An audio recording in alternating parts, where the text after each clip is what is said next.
이 시간 너의 맘속에 하나님 사랑이 가득하기를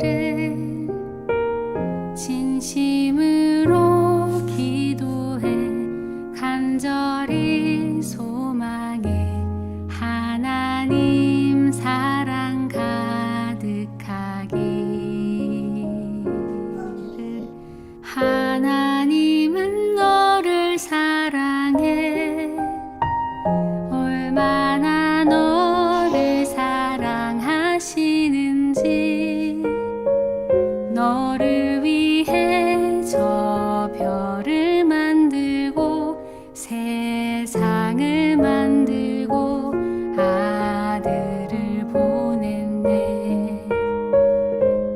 오래전부터 널 위해 준비된 하나님의 크신 사랑.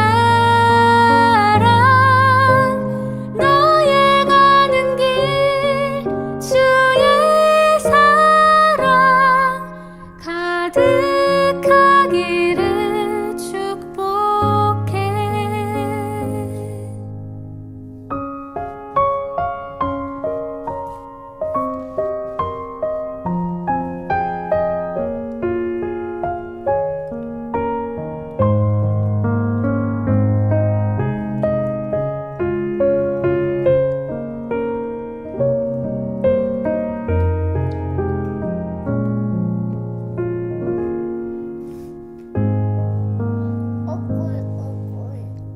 이 시간 너의 맘속에 하나님 사랑이 가득하기를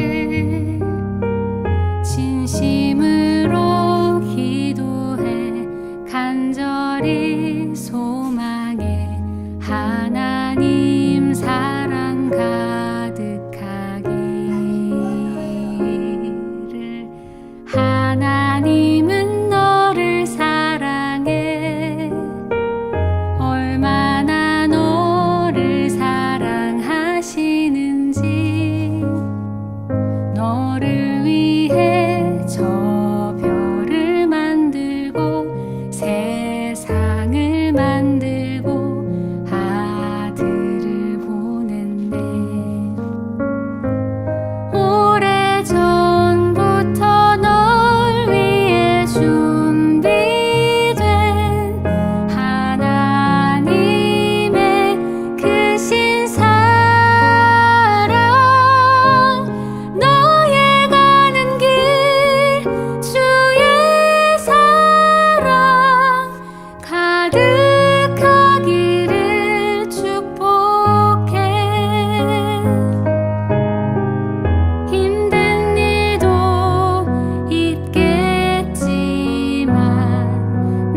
사사기 제1장.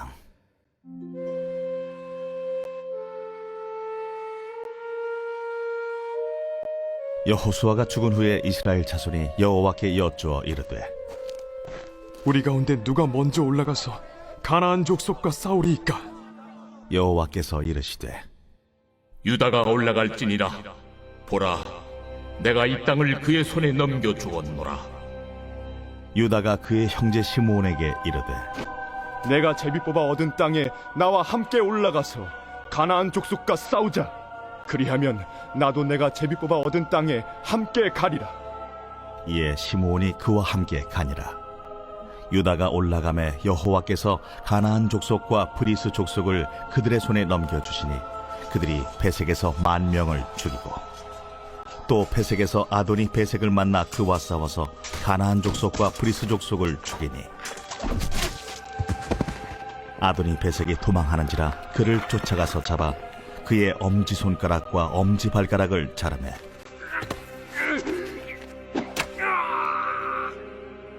아도니 베색이 이르되, 옛적에 70명의 왕들이 그들의 엄지손가락과 엄지발가락이 잘리고 내 상 아래에서 먹을 것을 줍더니 하나님이 내가 행한 대로 내게 갚으시기로다. 무리가 그를 끌고 예루살렘에 이르렀더니 그가 거기서 죽었더라.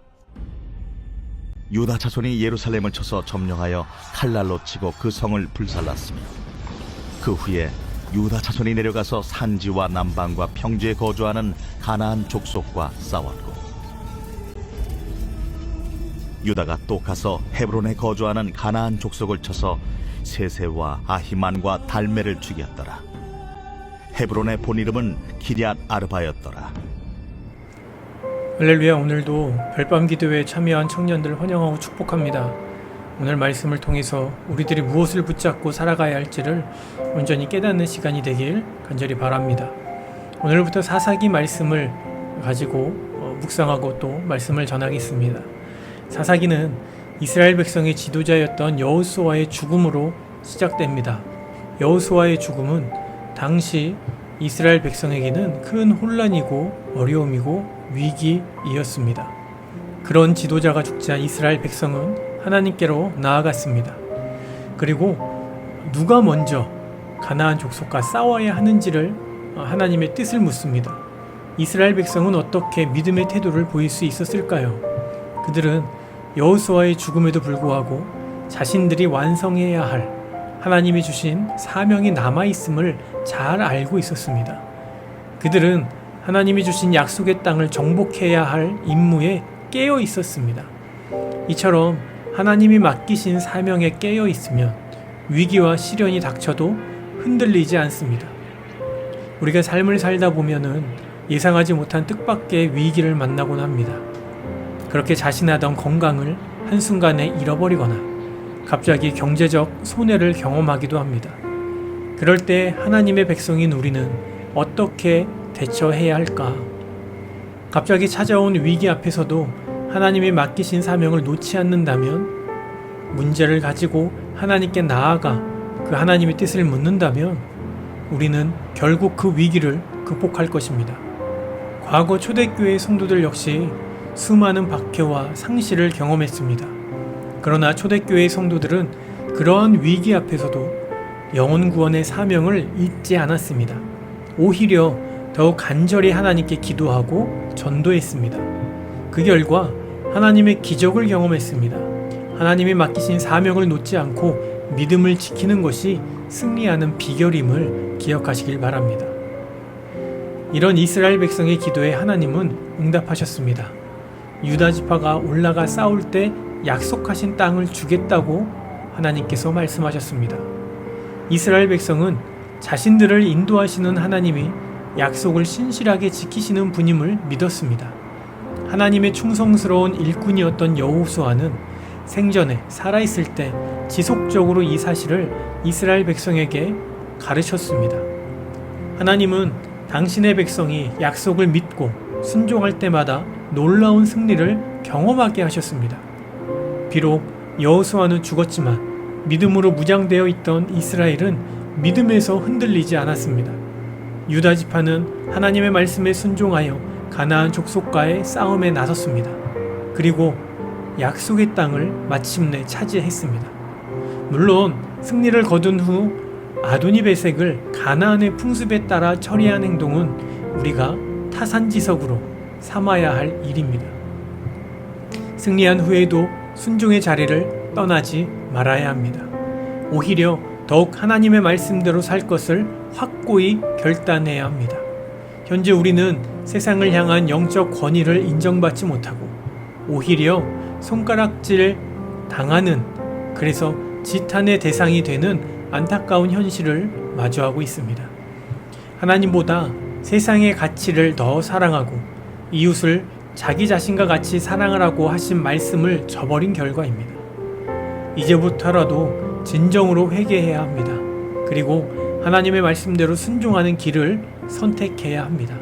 그러면 하나님이 우리와 함께 하셔서 위기를 기회로 변화시키는 기적을 경험시켜 주실 것입니다. 위기와 환란이 닥쳤을 때 어떤 선택을 하느냐에 따라 믿음이 드러나기도 하고 믿음이 드러나지 않기도 합니다. 혼란스럽고 불안한 상황 가운데 있더라도 하나님이 주신 사명을 붙들고 또 하나님의 뜻에 순종한다면 위기를 넉넉히 이기고 한층 성숙한 믿음을 갖게 될 것입니다. 마태복음 7장의 말씀처럼 반석 위에 세운 집은 폭풍이 불어닥쳐도 굳건하다는 사실을 명심하시길 바랍니다. 오늘도 상황과 환경보다 더 크고 위대하신 하나님을 의지하고 신뢰하고 믿음으로 세상에서 하나님의 자녀답게 성도답게 살아가는 복된 주의 청년들이 되길 간절히 소망합니다.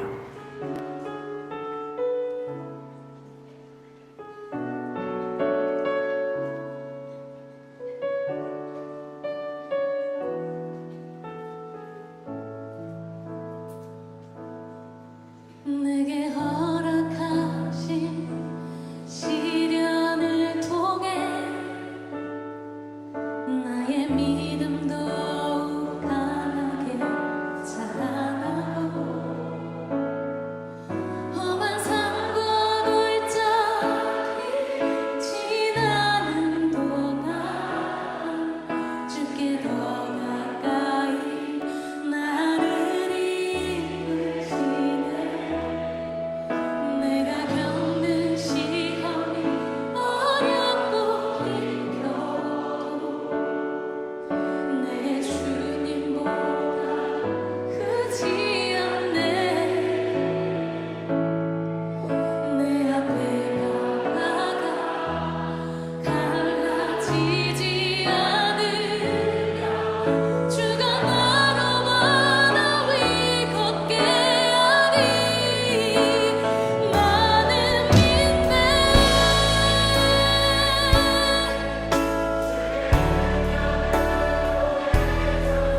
믿으십니까?